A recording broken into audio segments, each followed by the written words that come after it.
国当局以防控新型冠状病毒为由，不允许维吾尔人出门。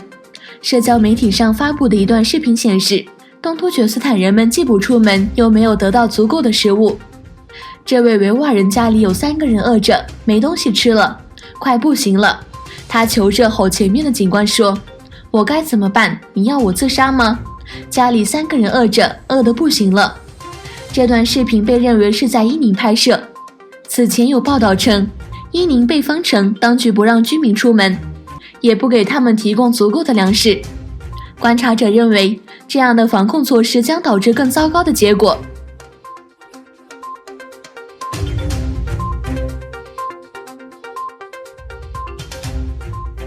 针对5名维吾尔难民在保加利亚寻求政治避难被拒一事，欧洲人权法院星期四裁定，保加利亚方面不应将他们遣返回中国。欧洲人权法院认为，强制遣返这5名维吾尔难民，或把他们送往无法保障他们安全的第三国，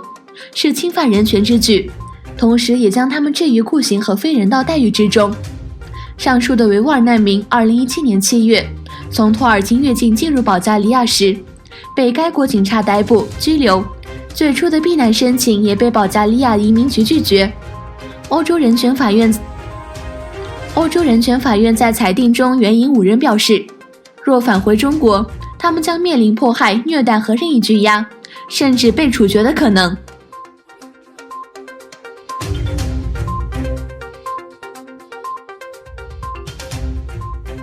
中国监狱爆发疫情，至少500人在狱中感染新型冠状病毒肺炎。疫情较严重的监狱有武汉女子监狱、山东任城监狱、湖北沙洋监狱、浙江十里峰监狱。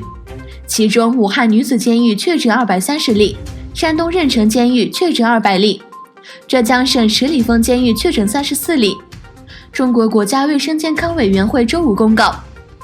截至2月20日24时，31个省生产建设兵团报告新增确诊病例889例，新增死亡病例118例，累计确诊病例75501例。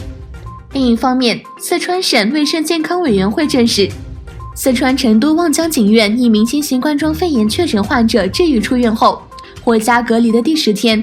核酸检测又出现阳性，等于2次感染。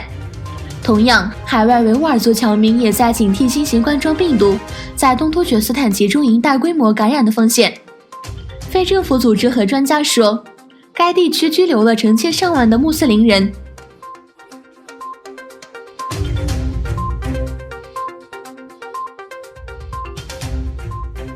在全球经济增长面临的风险日益增大之际，日本央行总裁黑田东彦表示，新型冠状疫情可能成为周末20国集团财经首脑会议讨论的一大焦点议题。20国集团财长和央行总裁将于本周6到周日在利雅得开会，讨论全球经济。伊朗卫生部发言人21日在推特发文表示，境内新增13起武汉肺炎确诊病例，其中2人已经死亡。目前为止，伊朗确诊病例累计有18起，死亡人数达到5人。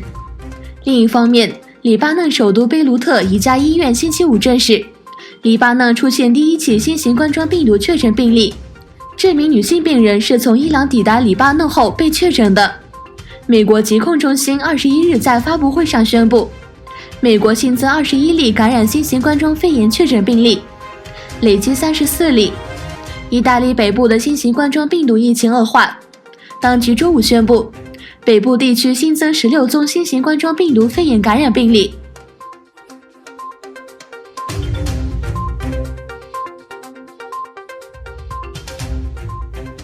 欧洲联盟一场规划未来7年预算的峰会，昨晚在僵局下结束。面对27个成员国搞小圈圈竞争，还得处理英国脱欧资金缺口，各国旗舰难以消耳。